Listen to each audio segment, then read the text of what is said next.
Hi, everyone. Thanks so much for joining us today. I'm really glad you're here. And my guest today is Barbara Hayward, um, the Oracle. She also goes by the Old Girl Spiritual Stuff. Yeah. And Barb had me on an interview with her last year sometime, I think it was. Hmm. It was And early last week. yeah, and we've been waiting to find a good time for her to come on here, and she had posted on social media about um, trees. And I thought, oh, that's beautiful. That will fit in with Friend a Tree Week. And before I introduce Barb, I'm going to talk just a little bit about why I wanted her here for the equinox, or getting close to that. For every year at every equinox, for the last, I think this is the third year, then I do Friend a Tree Week, which I named myself and stuff, or really my husband named it. And I use the 3 days before the equinox and the equinox itself, and then 3 days after it, because the equinox energies wax and wane like moon energy does. And this is just to encourage everyone to find the biggest tree you can, because the bigger the tree, the higher the energy flow, the more apt you are to be able to feel that flow, and to place your hands on the tree. And can go into more detail later, but here's like one picture, just putting your hands on the tree Mhm. and connecting, taking, clearing your mind, tapping into feeling the tree energy. And if you're not a person that feels a lot of stuff, don't worry, it doesn't matter. Just clear your mind and hold the intention of, um, you can ask the tree for wisdom. You can ask the tree to heal you.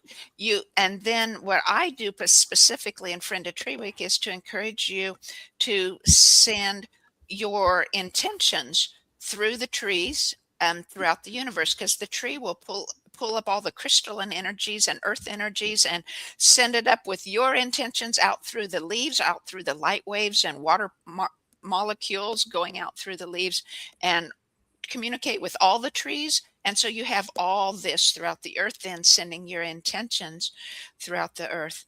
And it's just a beautiful thing, of something I think we all are being called to do now, to connect with nature and to send our intentions for the highest good throughout the universe. And so, if you want more information on that, you can find it on my website. Right when you go to the homepage on the website, there's a little button on the picture that shows to click on that to go to the other page for a lot of free information about Friend a Tree Week. And so I'm going to read a short biography here about Barbara. Barbara Hayward integrates spiritual mastery and inspired living in the 21st century. And today she joins us to talk about the spiritual side of trees and their wisdom.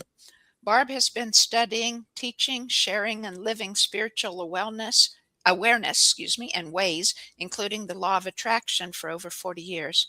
Using her unique sense of humor, her amazing storytelling ability, and her deep love of all things practical and spiritual, Barbara brings to you knowledge gleaned over her 70 years, so you can become the best you that is possible. Being the down to earth person she is, and her Aussie humor thrown in for good Mhm. measure, she welcomes you here to rediscover your oneness with life itself. She shares her stories and wisdom on her own YouTube channel and on Facebook, and the links are below there. It's on Facebook, it's the Old Girl Spiritual Stuff, and on YouTube, it's at Barbara Hayward dash 1953. And so, Barbara, thank you so much for joining me. I've been excited to for our conversation, because I know it's going to be fun and wonderful and deep. So, Thank you, Carla. Thank you. I, Like you, I've been really excited about today. I love telling stories, and I love the stories of my spiritual experiences over that time. I seem to be a lady that just walks into stories. and stories happen around me. I get placed into situations, not thinking there's a story out of it, but there's a story that comes out of it. So thank you so much for allowing me to share my experiences, or part of my experiences over the decades.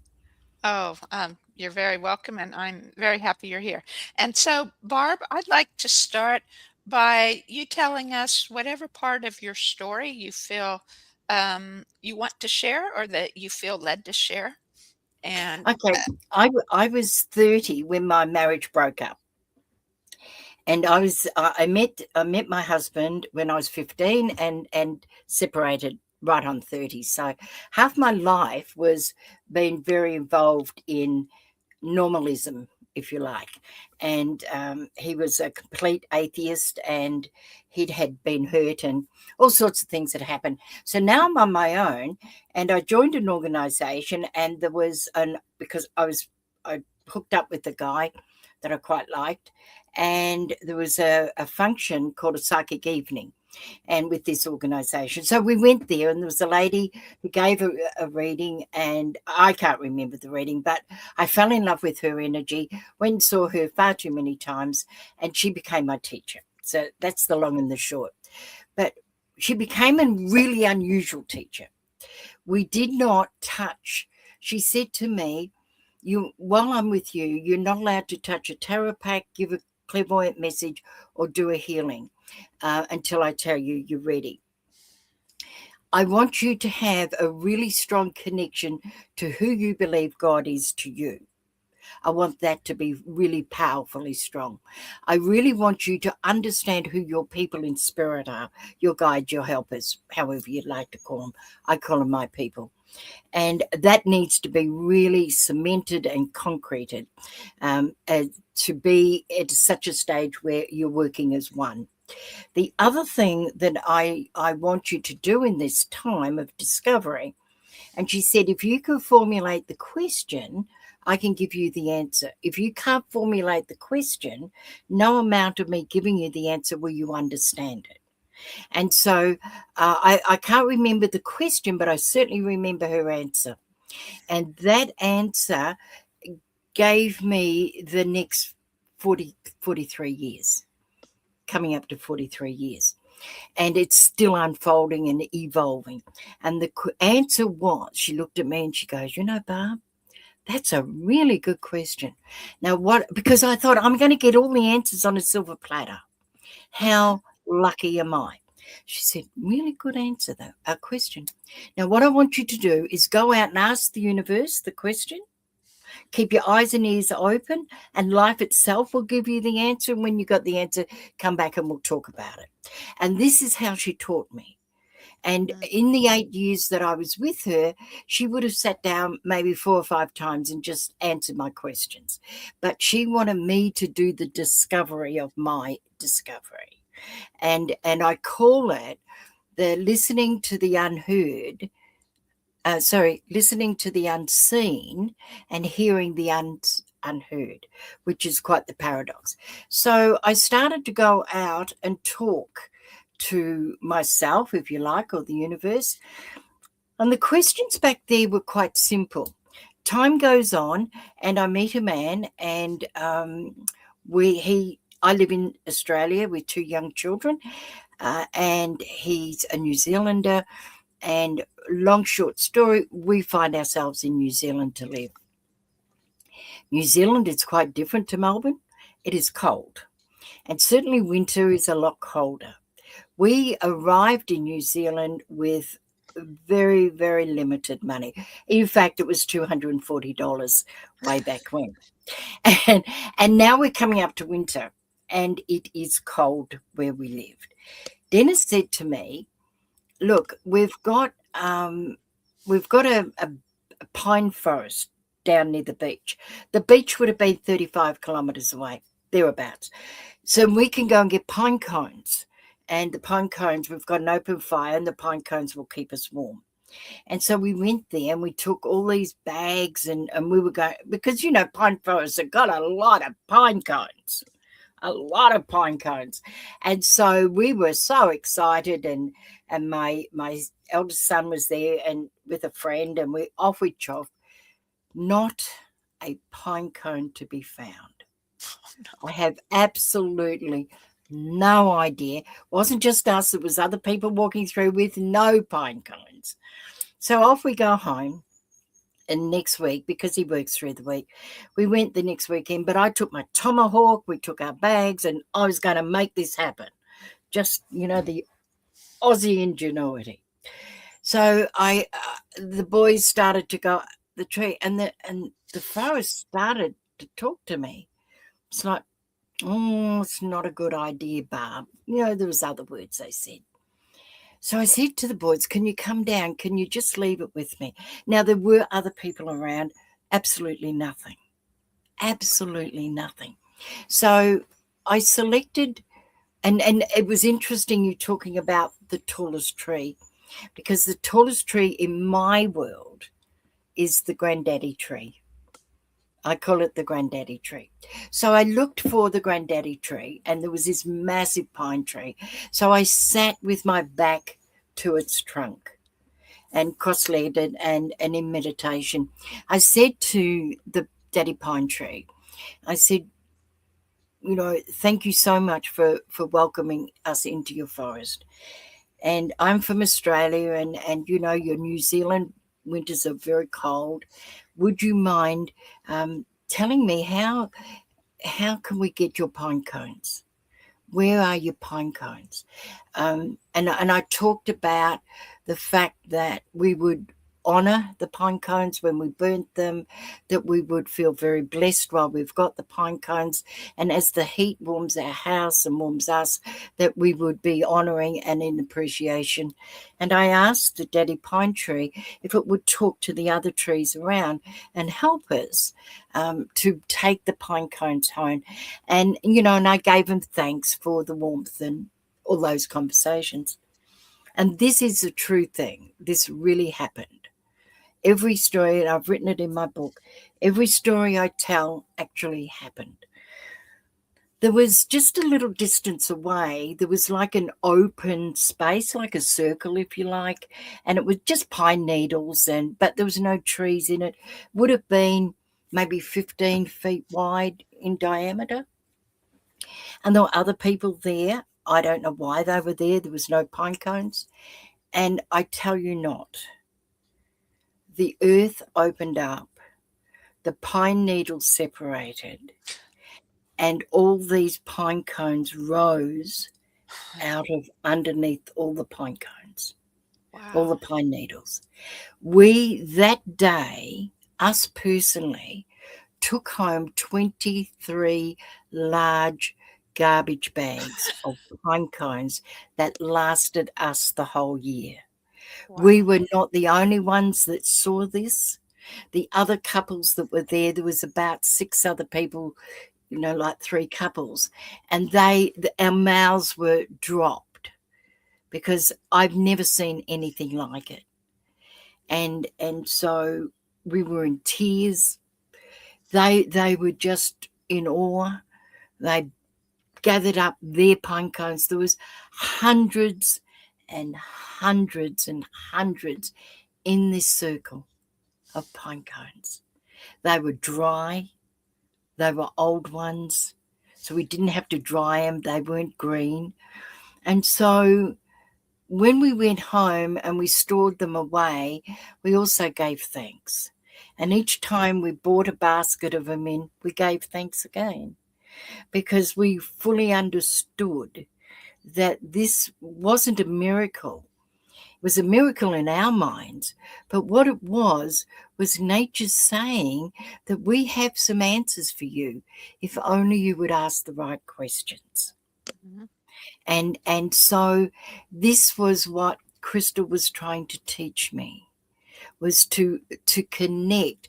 And my connection was my back to the trunk of the tree. And in that vibration of my spirit, of my soul, my awareness, the tree could understand whether I was authentic or not.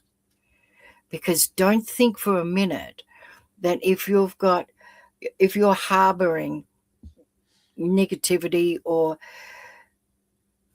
bad thoughts for others in your heart, that the trees won't pick it up.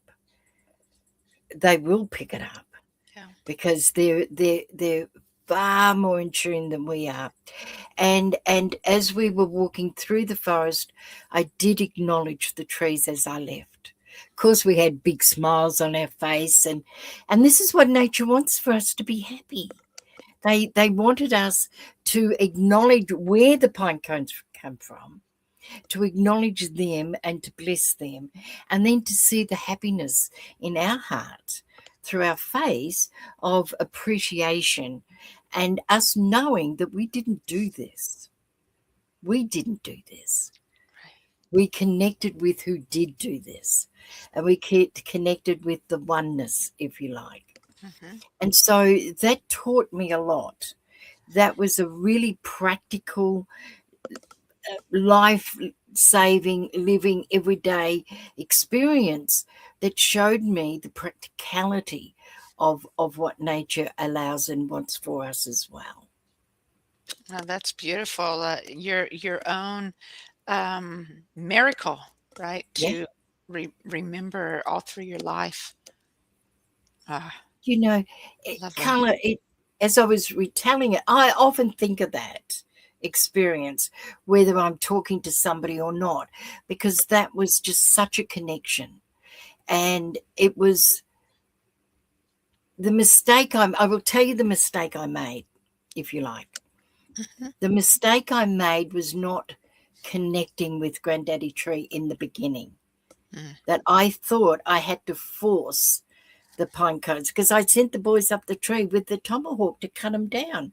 And the tree was telling me at that stage, "You are hurting me. You are Mm. cutting me." And so I had to bring them down. And they said to me in that moment, "Talk to us. Talk to us."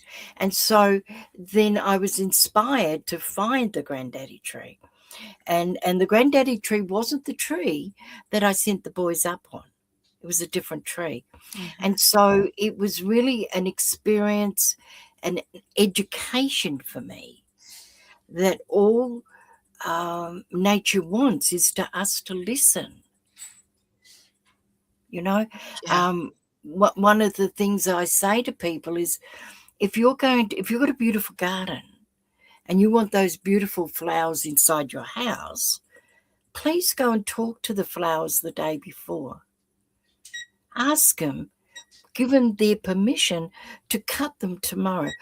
Could I please cut you tomorrow? Your fragrance is so beautiful. Your vision is so beautiful. I would like that inside my house.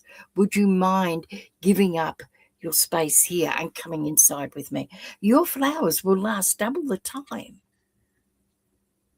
If you and my husband did it the other day. We live on a little piece of land that is completely covered with, surrounded by nature and trees and everything.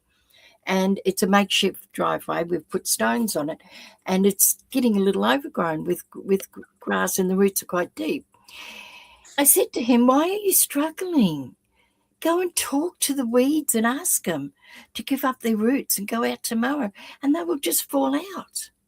Why are you struggling? Why are you not talking to the weeds?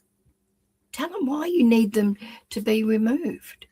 Tell them that you'll put them alongside the bank. If they're there, they're going to be run over and they'll be hurt. Our cars will drive over them." And he went out and they just released themselves. Beautiful. Yeah. Beautiful.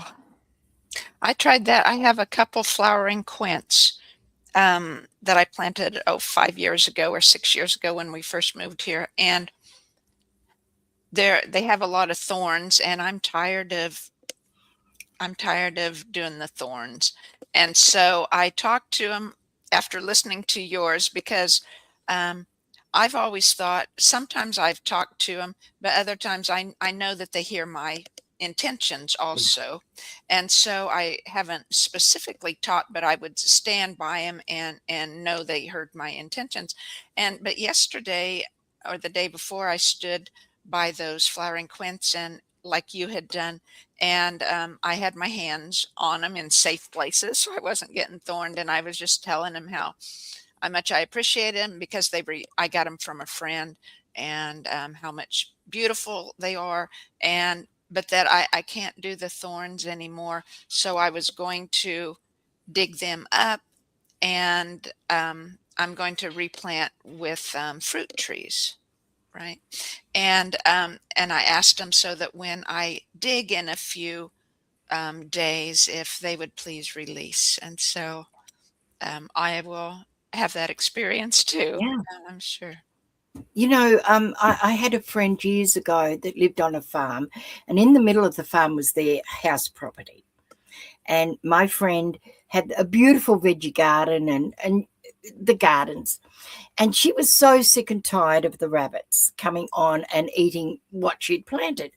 And so she went and talked to them. She went and talked to the rabbits. And she went out and she sat into her garden and she said to the rabbits, "Look, I really don't want you on my property.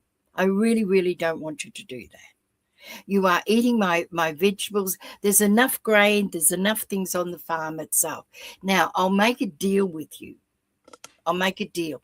If you come this side of the property that is my home, part of the property, I will have to hurt you. And I don't want to do that. But if you stay on the other side of the fence, you've got acres and acres, go for it. We will not touch you.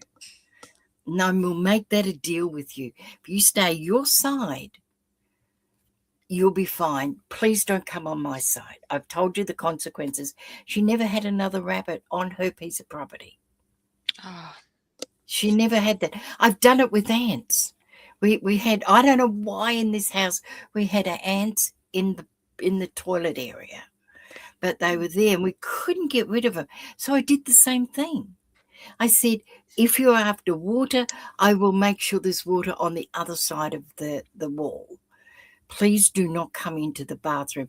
If you come here, I am going to have to do consequences you're not going to like.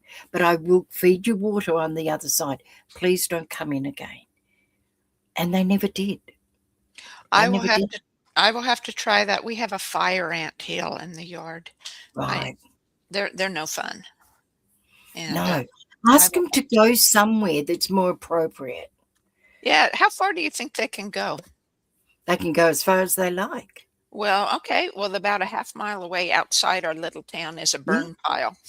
I meant with acres there. They could go there. I will try that, Yeah. Barb. I Tell them, learned so thank much you. from you. But thank them for being there, though, in the first place. Thank them. Because they help We pollinate and help aerate the exactly. soil. Mhm. But do we not like to be thanked? Oh, yeah. It makes us feel good. And if we thank people, then more than likely when we ask the next thing of them, they will gladly do it for us. And so thank them for all that they've done, the pollination, keeping other people away, all sorts of things. And Mhm. then ask them if they would mind. There is a safer place. If you stay here, unfortunately, we're going to have consequences that are not good for you. And I don't want to do that. You deserve to live. There is another place. This is the place. Please transport yourself there. And I I thank you. And just see how it works.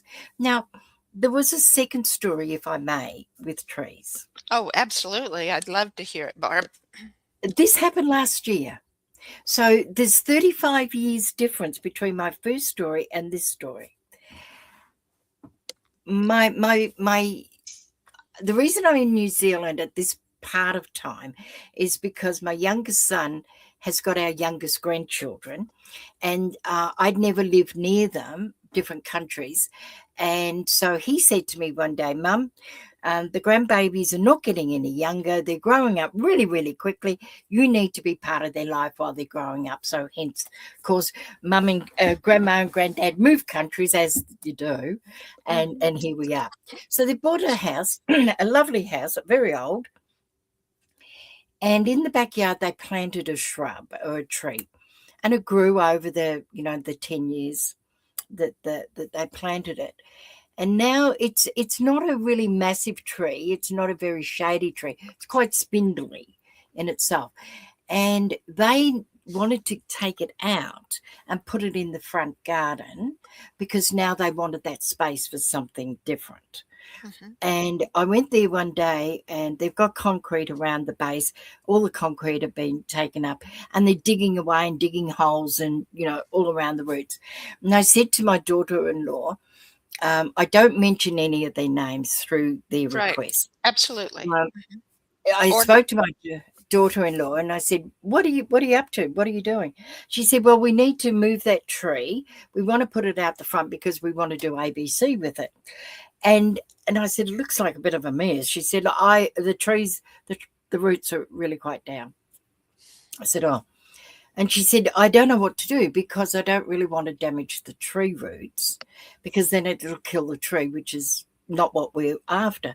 And I said, oh, would you mind if I do a bit of my mumbo jumbo on this, which is what I call it? She said, sure. Now, her eldest daughter, my eldest granddaughter here, has shown a great interest in my life and my spirit and things like that.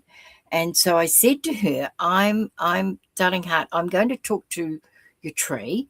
And normally I do it through thought, um, Mhm. silent Right. thought. But would you like to join me today? And I'll speak out loud so that you understand what Grandma's doing and the process and how it unfolds. So she went and got a couple of plastic chairs and I sat there. And one of the things that they do with this tree is that they've got nails in the tree, which is fine, and they cut up oranges into slices and they put them there for the birds. Uh-huh. So up high so the cats don't get them and the birds have got their oranges. And it's given the kids a little bit of shade, not much. So I sat down and I spoke to the tree and I gave it great thanks for all that it's done for the family. And I mentioned the orange for the birds and things like that. And I said to the tree, it is now time, with your permission, that we need to move you. And we've got a space out the front, and you've been here alone for all these years. But out the front, you've got family waiting. You've got other trees out there that you will be part of a new community. You'll be part of their family. And I said, however, there's a problem. And the problem is you've taken your roots so far down that we can't get it up without damaging you. And we don't want to damage you. Is there a way that you could possibly release your roots so that we could come and pull you out a lot easier? We would really appreciate that because it is time to go to the front. And so I thanked it for releasing its roots. And so then we went out to the front and I said to the other trees, I sat in front of them and I said, look, you've got a brother coming to stay with you. He's been out the back, but now it's time for him to come and join your family. I would expect you all to treat him nicely. He's done well at the back, but he needs company. And as older people out here, I would expect you to take care of him. He's only Mhm. about 10 years old. And so I would appreciate if you welcomed him and made him part of the family of which he should be. And I would give thanks for that. And I said, I was stirred with them, forceful, if you like. And so I went back a couple of weeks later. I noticed as we walk around the back that the tree. And I said to my daughter-in-law, I said, "What had did you get it out or?" Because I didn't see it. I didn't even look at the front, and because I'd forgotten what I'd done. And she said, "The funniest thing happened, Barb. I went out there a couple of days after or a day after when you did the exercise with your granddaughter." She said, I got all the excavations, so I was ready to rip that tree out. And I moved it like this, and all of a sudden it started moving and coming up, and and the roots had released themselves. And we just took it out and we planted it at the front. I said, oh, well, that's amazing, isn't it? Who would have thought? I said, Who would have thought? That's what I say to everything. Who would have thought? Because I never, ever, ever, and I have never said it because I hate having people say it to me, is I told you so. I cannot stand that term, that sentence. So I just say, who would have thought? So with that, I said to my granddaughter, grab the chairs, darling heart, and we'll go out and say thank you to the other trees. And we'll have a talk to the tree and see how it's coping, how it's going. And so we did that, and I said it out loud, and I said, how are you feeling? And thank you so much for releasing your roots. It was so wonderful for the family to be able to move you. And are the other trees treating you well? I hope they are. We've had a chat, and is it nice to be with company all the time? And you look really happy here. The tree really looked happy. And we had a conversation, and I thanked it very much again. And I said, just enjoy your time with your new family, and off we go. So as ridiculous as it sounds, and as silly as it sounds, it actually is all that we should be doing. When Mother Nature, when I went through the gorge, and I looked at the devastation that the rains had come. This wasn't man-made devastation. This actually was nature itself. We've had horrendous rains right down the centre of both islands. And for her to say, why are you damaging Mother Earth quicker than I can heal her? When all she asks is respect. She asks that we think about what's right for her. One of the things I was talking to my husband about this morning in a general conversation was, where has integrity gone these days? Integrity seems to be dying off in lots of ways. And this is just integrity. We can be very altruistic and say we're all part of the one and everything, which we are, but it's really just about respect. And it's when we give respect, be it Mother Nature or wherever, we get immense respect back. And we can ask the bestest things of Mother Earth, the flowers, the roses, the weeds, the trees, and we get a response. And before we knew everything, this is what we used to do. This is what we used to do before we knew everything, which in reality is that we've lost most things. We have. Yeah. We have, for sure. You talked a little bit earlier about what you've learned from the ocean, too. That was a really amazing experience. Because I've always rented, because Spirit have taken me. I don't, not even wanting to tell you how many times I've moved house, and moved countries too. I will say, moved back to Australia and New Zealand. And so we had a double-story house with an apartment underneath, but a little balcony, and in that balcony I could see the ocean. I had a really good view of quite a bit of the ocean. A place called Mount Maunganui in Tauranga in the North Island of New Zealand. And so I just kept looking at her because I loved the ocean, as I love the forest. And she started by saying to me through her waves that she had things to teach me. Because the question I had posed to the universe, remember, ask the question and life itself will give you the answers. The question I posed to myself and the universe is, why do we have a soul, and what is our soul? And what's our soul purpose? Only a small question. But I would have expected those questions to have taken maybe 10 or 15 years to get an answer. I'm a very long-term player in lots of regards, very impatient in others, but in a lot of things long-term. And so while I was watching the ocean, I noticed that sometimes there were clouds, and the clouds would form different colours in the ocean water.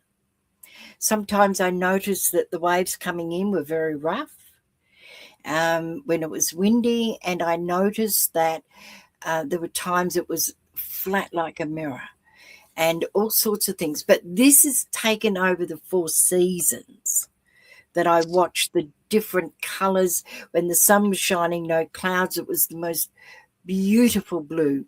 And then we had turquoise come through. Then we had the grey colour and the angry colours and the waves that just crashed. And while I was observing her, she was saying to me that, look at the moon, discover what the moon does to me. And another time, the question that they came back to me as I was watching the ocean would be, what makes us move? Find out what makes us move. The tides. Discover that. And just kept asking me to look at different facets. And so I know the moon has a connection to the tides and the pull of the tide. So you've got full moon, and then you've got high tides, and you've got low tides, all sorts of different tides.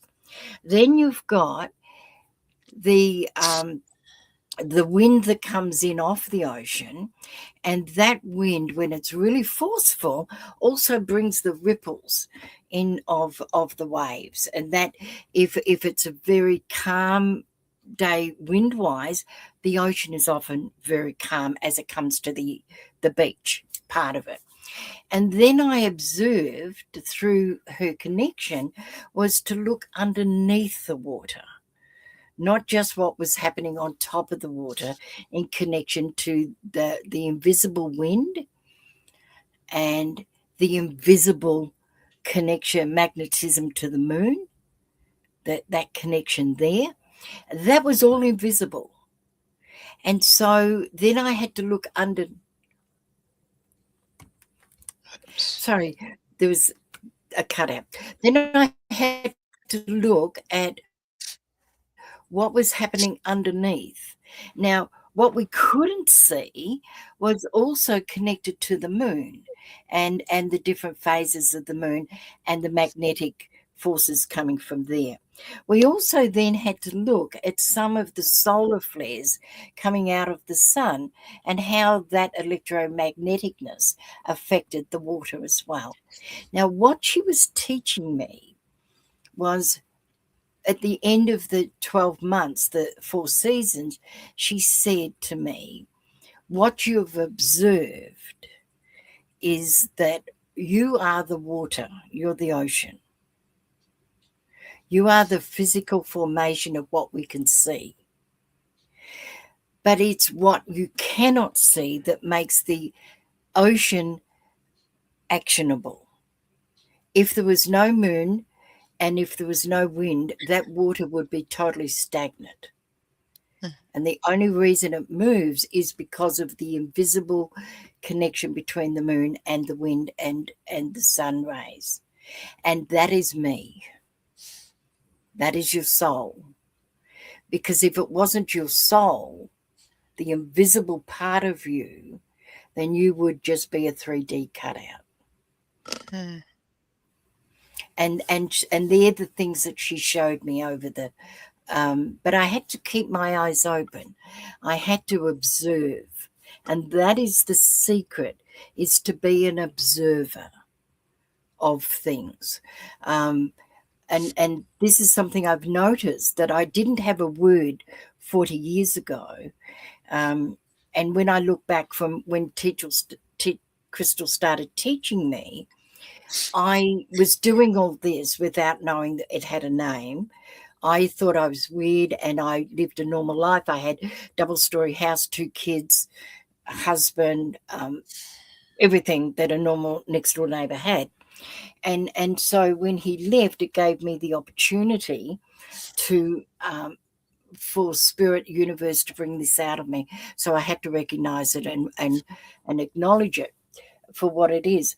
But but this, our soul is the invisible part that makes us to be the action part. And so without the soul, we are just nothing. We are literally nothing. Yeah. We Right. are a paper cutout.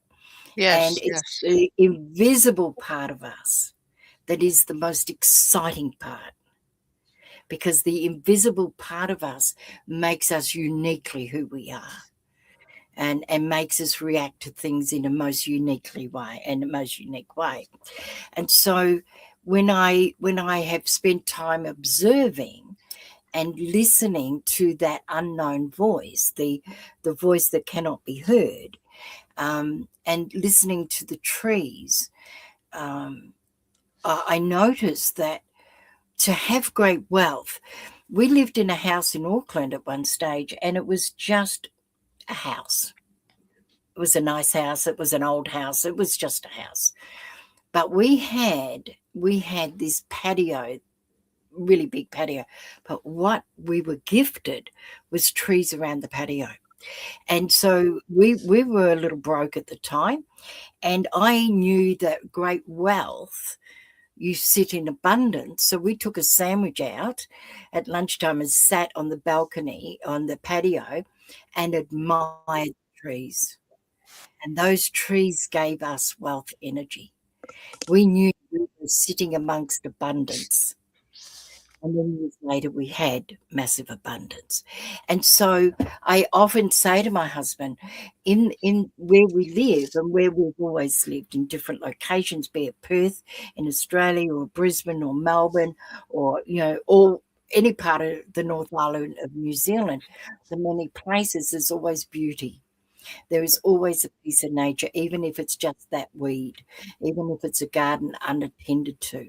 And if we could, and I'd say to people, if you just cut sandwiches and grab a bottle of water out, a old plastic bottle, fill it up with your sink water, your tap water, and just go to the beach and sit there in its abundance.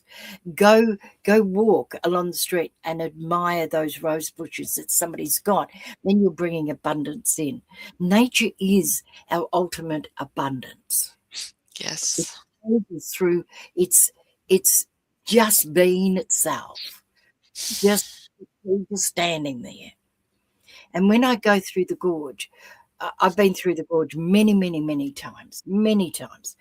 But one day I actually looked at the gorge. I really looked at her, and I said to my husband, "Can you see her? Look, there are millions upon millions of trees here, and they're not all the same color. Have you recognized when you drive or you sit or whatever, when you're with trees or that part of nature, I'm not talking about the ocean, I'm talking about this part of the nature, is there is no two colors, greens the same? And in the gorge, there are millions of trees, by the way. It's just prolific of trees. Then I asked him, Kristen, how did they all get seeded? I wanted to know that because that's my scientific mind. And when I looked at the hues of the color green, this is nature. No two trees are exactly the same. And how many colors are there of green? Well, just look around you. And do you not think that's abundance? That's an abundance in its magical form. But aren't we, when I look at a tree, if I could use this as an example, if I've got time, a tree is made up of wood. Wood is or of timber. Timber is made up of wood. Wood is made up of atoms. Atoms are made up of molecules. And if we're going to quantum physics, molecules are made up of protons, neutrons, electrons, and void. Many formulas of it. So what are we? We are flesh and bone and blood and water and, hopefully a brain, but the brain comes from our spirit. And what is our body made up of? It's made up of atoms. And what are atoms made up? They're made of molecules. And molecules, what are they made up? Electrons, neutrons, protons, and void. We are the same as the tree. We're made up of the same properties of a tree, it's in a different formula. When you get to the quantum physics aspect, when you get to the microscopic part, that indivisible part, we are made up of the same thing. Why are we hurting her? Why are we hurting her when we're hurting ourselves? That's what we're doing. We're the same, just a different formula, just a different makeup. Here is, let's say there's 1.5 trillion people on the earth plane. No fingerprint is the same. Yeah. You look at all the trees, no tree is the same color. Not exactly the same color. What are we afraid of? Why are we hurting? Because we've forgotten, right? A bit of passion. Yeah. Oh, I Forgotten. love it though too. Could could you share that passion with us if we I don't know if it'll be kind of like a meditation, but if we all like close our eyes and um you're showing all your background of the trees behind you and I can show Can I a big. show, before we go there, can I show you my front ground? Oh, May I absolutely. show the Yeah. audience what this is what you look at. This is what I look at every day. Every Yes. day. That's what Beautiful. I look at. And you know, I was talking somewhere else the other day in a group I belong to, and we were talking about being in the moment. We need to come back and be present. Every moment that I live on this piece of land, I I am only in the moment. Because when you're with nature, when you're in the middle of nature, you have only got this moment and it surrounds you. Do you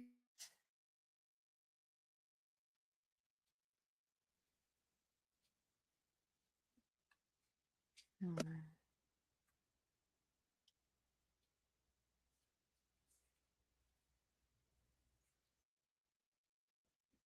Well, I hope we haven't lost you, Barb. I can't hear you. You're kind of stuck, so hopefully you'll have a good connection soon and come back.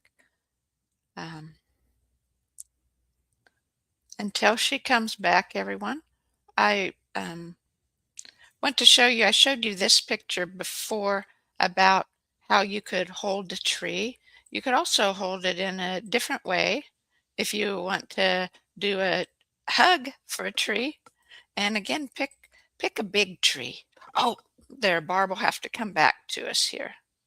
Um, so I'll just keep talking until she appears here.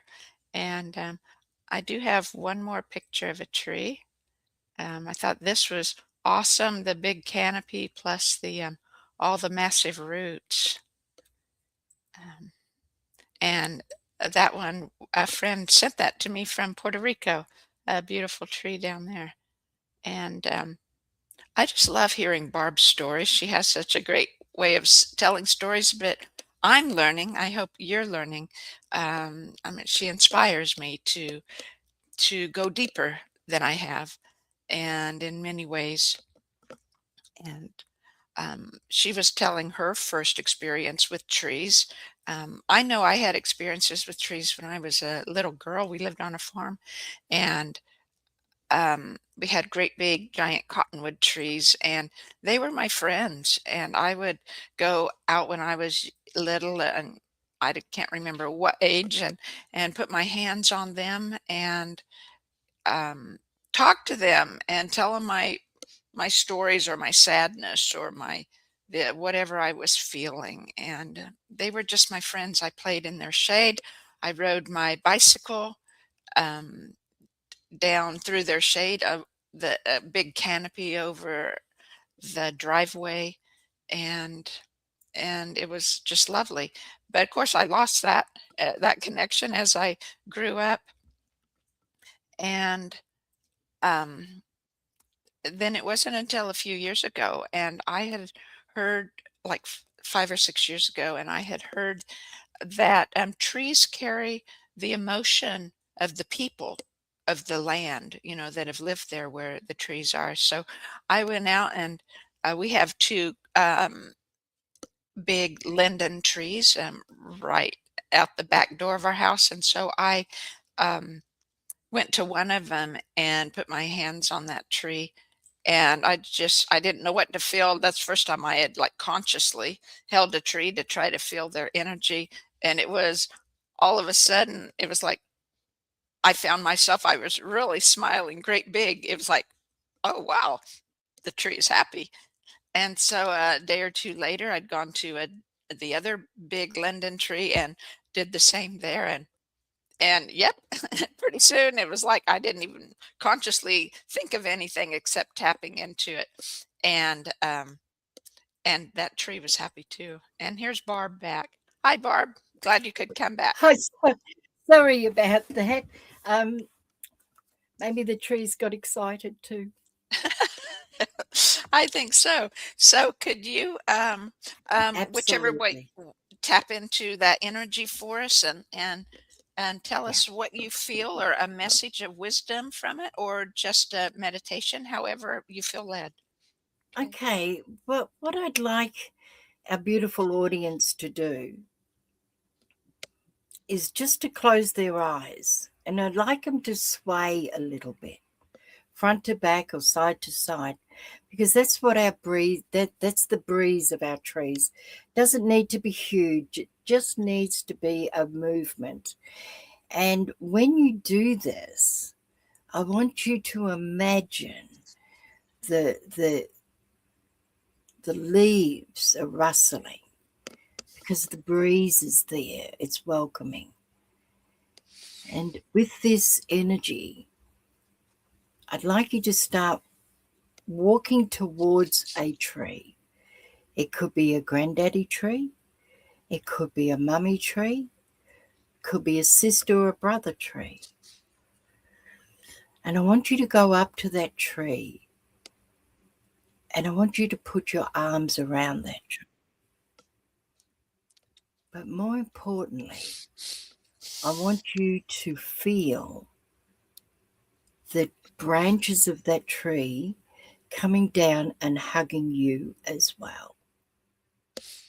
I want your heartbeat to go towards the tree and allow the tree's heartbeat, where your heart is, to come and vibrate with you, to allow both of your hearts to join together, to bring the energy of ancient wisdom that tree has brought through its seed, through the seeds of the tree that it's come from and the tree before that and the tree before that into eons. Allow that heartbeat to bring through to you its wisdom and its knowledge and its oneness. As you hold it in your thoughts, it is holding you in its arms, in its love. It's always only ever wanted to love you and to warm you and to shade you. It's only ever wanted you to be part of it and it to be part of you. And just when you're ready, just move away and give thanks to the tree for its wisdom, for its knowledge, for its warmth, and for giving up itself at times to warm our bodies in fires, that it's given up itself at times for beautiful sculptures to be made, for beautiful equipment, that it's given up itself at times so that we can have a house over to live in and a roof over our head, that we can be sheltered inside a building that is made of its wood, that we acknowledge that we need to work together for the good of all, that allow that tree to know that you respect it and understand its gifts and what it gives to humanity, be it fresh air, be it oxygen, be it warmth, be it shelter, be it a structure, be it a sculpture for our beauty. And as you do that, and you allow the tree to speak to you, allow the heartbeat to continue going through you as you part company, and take that wisdom and that knowledge with you. Nature loves you. Nature's here to support us. We need to be here to support nature. Nature asks very little. It battles a lot. And man is its greatest battle. Yet man is its greatest friend. Be that friend. Be that friend. Thank you. Barb, that was beautiful. Get tears running down my cheeks. Thank you. Thank you much. So, do you teach people how to do this nature connection, like when you work with clients or in your speaking, or do you? I Or is don't it? know the answer to that. Um, I, I, I'm starting my career again. I mean, how dumb am I at 73 coming up? I laugh at myself because it's life has given me the opportunity to become seen again, which is amazing. Um, I share my knowledge very freely on my YouTube channel by inviting immensely amazing people like yourself to share your knowledge as much as I share mine. But I'm more involved these days in the law of attraction and teaching deliberate manifestation and using and utilizing nature in amongst that as well. Now, what you've done is sparked off an idea for me Mhm. that I wouldn't have thought of. It is an area that I do love, and it's an area for me that is incredibly personal.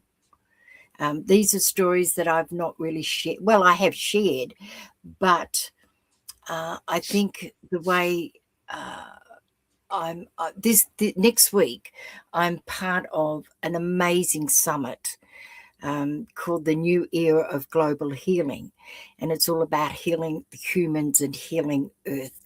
And I feel out of that things will happen as well. I have a free gift of the 7 secrets that people won't tell you about the law of attraction, and we can put the link up here. Oh, that'd be And I do, great. yeah, and I do readings. I do personal one-on-one readings through Zoom, and that goes for about 90 minutes. It's a long one because I like to talk, and my people are usually got a lot to say, and that's recorded, and that's on my page as well. So it is the old girl spiritualstuff.com. My YouTube channel, my Facebook page, slightly different. It's the old girls spiritual stuff. Okay. Hmm. Yeah, there's just it's to do with branding or something that was made the old girl. Now, unfortunately or fortunately, I set up my Facebook page when I did it a couple of years ago, thinking that nobody's going to be interested in my Facebook page anyway, and that's another story for another day. But I limited it to 5,000 friends, Oh, and well, that was all right because I was only it took me 15 years to get 5 or 600 on my other page, which is Page of Nothingness. So I thought it was going to be okay. It's not going to make any difference. Nobody's going to see it. It's a dumb name anyway, let's face it. The old girl spiritual stuff. Nobody's going to listen to that. But can I tell you that it took me to get my first 1,000. It took me from the 17th of November to, I think it was about the 3rd of March. And then, oh no, it was the 12th of March. 12th of March to the 23rd, another 1,000. 23rd to the 31st, another 1,000. And then 31st through to about the 7th was another 1,000. I'm sorry, but I run now constantly at 4,950. So there's not a lot of spaces in there. And so I've also made it that it's energetic Facebook. So I don't accept everyone in. I do a lot of due diligence on who I accept in the Facebook page. I set it up to be spiritual, to be loving, to be caring, to have an uplifting energy. And because I knew the globe was in trouble, Earth is in trouble, our vibration needs to be lifted. So I made it. So in the past, for me to accept a request, friend request, I would probably, in 200 requests, I would accept maybe 5. Because I'm really very diligent on the vibration that comes through. So please do not be offended. It's just that my people, they go through our energies, and I've only got 50 spaces. I don't know how to do that, but we have got around 5,000, 6,000 followers. So that's as important. I don't know that people need to be part of the friendship. They don't get anything different. There's nothing different there. It's just a recognition, I guess. So, but if you would like me to interview you, if you're of a spiritual nature, please contact me, DM, the old girl spiritual stuff. And you'll see me, and I'm wearing this yellow scarf as well. And it's really about the globe needs healing. We need healing. We need to, this new vibration that's coming through that is massive. It's a massive, massive global shift. And there's a purpose for us. We're going into the 5th dimension, and there's a massive shift there. But it's an exciting shift.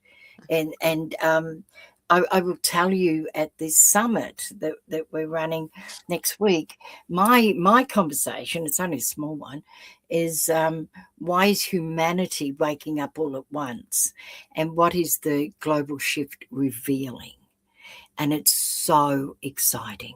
And so that is also a conversation that I've actually got up on my YouTube channel. I've done, somebody interviewed me the other week about it, so there's a lot of information there. So thank you, Carla, for that. But if people want me to talk, if they get a gathering of 10 or 15 people and they want to Zoom me in, I would love to do that. I would love to talk about nature. I'd love to talk about the things. I do channel a lot of my knowledge, even though my stories are my experience, but I'm always channeling. I've completely immersed. About 3 decades ago, I fully immersed as one with spirit, with my people. And that was the idea of what Crystal was trying to teach me and to get me to do. And what an honor it's been for me to be here today, Carla. What an absolute honor. Thank you so much. Thank you. I think the honor is mine. And I just love talking to you, Barb. You're a wealth of knowledge and common sense and love, right? Love for the universe. And so thank you so much. And yes, if you get me the link, and I'll put your website link below because I didn't know that, and the link to your manifestations, that sounds really interesting for a lot of us to check out too. And yeah, if you go to my freebie, that will, apparently I've been a little intelligent lately. I've had to learn a whole lot of things, Carla. Because the bulk of my work is as I've told you, was before internet. So Mhm. all my radio show, I had my radio show for 3 years. We did over, 2 or 3,000 phone calls or something, 2,000 phone calls, 4,000 questions. All the things that I've done has been before the internet. So now I have to learn things like AI and WeTransfer and Dropbox and it's just Yeah. shorts and videos, and it's just very all consuming. But if you do take the freebie, they do ask, and it's a really interesting ebook too, by the way. They really are things that I have learned over the 40 years through a knowledge that I gained when I first entered consciously the spiritual realm. And it's and that information is not taught today. And so and then you'll get an email letting you know about the workshop. I have a course, I believe, in May, and then one May, June, July, and then one in September, I think, which is over 4 weeks, and it's twice a week, and there'll be replays, and you can get that because not everybody's available, time zones and everything else. Mhm. But I would love to meet your audience. I love people that are doing good work. Yeah. Um, I created when I created my Facebook page by accident. But they just said press this, I pressed that. They said press this, I pressed that, and then I was live, and it's like, what the hell's going on here? Um, that's an Aussie slang, by the way. I could have said more. Um, and so it's it's really important that we stay in high vibration. I know the world's in chaos, but it's not going to be in chaos forever. Whether it goes out of chaos in my lifetime, I don't know. But I do know that what we're entering this year, this new fifth dimensional vibrational healing shift, the energy shift, is dynamic. It's exciting. It's harsh. It's mind-blowing, it's devastating, and it's brilliant. And it's about what you understand of it and how you work within it. Now, it's happening with or without our permission. It's not us. The big shift didn't come to me and knock on my door and say, hey, Barb, is it okay if we do a global shift, if we do a vibration? No, no, no. It's just doing its thing. I have to work within it. I have to understand it to work within it. And the abundance that's coming out of this on every level is supercalifragilisticexpialidocious. And it's there waiting. It's waiting. But it's a mind shift. It's a thought shift. It's understanding what it's expecting of us so that we can maneuver and work within the energy, not fight against it. And that's the secret. Are Yes. bad things going to happen? Yes, they are. Are good things going to happen? Yes, they are. Is hard things going to happen? Yes, there are. Are there going to be people who will lose their lives? Yes, there will be. Are there going to be people who will maintain and bring love to the globe? Yes, there will be. We've got everything. But it's how we want to perceive it, how we want to react to it, and how we want to action within it. It's one of the Yes. most brilliant times to be alive. It is, and I'm just gonna insert here, every week I do a podcast where I do a biofield tuning. It's a shorter one, and I attune us to the astrological energies of each week, so that we just exactly for that, so we can work with those energies instead of against us. So um, Yeah. that's available to And anyone who wants that extra help in life, right? In getting through each week. yeah. And do you know what I love so much about this, Carla? And I've spoken about this to others. I love jigsaws. So I Mhm. often refer to jigsaw puzzles. And a jigsaw puzzle I always do the outside first, so I know where Yeah. things are connected and start from. And then Right. I put this piece with that piece, and then I put this piece with that piece. And over time, the whole thing fills itself out. Now, 1,000-piece jigsaw puzzle requires 1,000 pieces to complete it. Hmm. Now, if you have a look, every piece has got a different aspect of the bigger picture in it. Hmm. And when you join it together, so these little 1,000 aspects, when you pull them together, they make the one big picture. But it's not complete unless you've got the 1,000 pieces. Hmm. This is about what's going on at the moment. We'll translate this into practical knowledge. You've got 1,000 healers doing it 1,000 different ways. But it's all, we need the whole 1,000 people to complete the bigger picture for overall healing. And Hmm. so no one person knowledge is more important than the other. They're just part of the bigger picture. Now, the other thing, the best hands-on healer is no more brilliant at what they do than the mother who's got a little baby in arms that's rubbing its back because it's crying. That is as powerful as the greater hands-on healer has ever been. And so every part of healing is so significantly important, and no aspect of it is more important than any other. Now, I'm a public speaker. I'm out in the community. That was my role this lifetime. But I am no more significant in the bigger picture than that woman who is nurturing that baby by patting its back, giving it great love and safety and security. Mine is no more important than hers. We are equally as important because we have different roles to play. But without those 1,000 pieces for a 1,000-piece jigsaw, it That's, cannot be completed. I love that analogy. Yes. Thank you, Barb. And I will leave this with your audience today. It's a bit grotty, nah, but I'm an Aussie.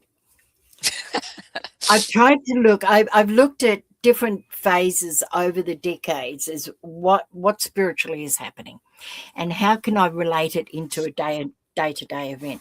And this is how I perceive what's happening at the moment. For those of you who've had babies, birthed babies, you'll fully understand. To those who haven't, you get the gist. You've heard it before. But when you're in the last stages of labour, it's a bit grotty. It's a bit pooey. It's a bit wee. And it hurts a lot, like a lot. And you really don't think you're ever going to get out of it because it hurts so much. You feel that pain is going to kill you, or it's going to disable you, or it's never going to end. And then, just when you least expect it, in the density of that pain and the grottiness, you hear a sound and you're handed a baby. And this is a generalization. I understand the cesarean. I understand not all births are brilliant endings. I get that, but this is the general gist. And then we're handed the baby, and that's world peace. We are at the moment in the last stages of labour. It is grotty, it is painful, it hurts a lot, and we never think it's ever going to end. But it ends. And then we forget the rest. And we forget the rest. And that's where we are at the moment, in a very idealistic point of view. Hmm. But, people have often said to me over the history of my life, why do you wear rose-coloured glasses? Take them off. And I say to them, because actually rose-coloured glasses suit me, and I like the vision that it gives me. Because there's always a way of looking at it that can bring some kindness to our heart. Yeah. This too shall pass.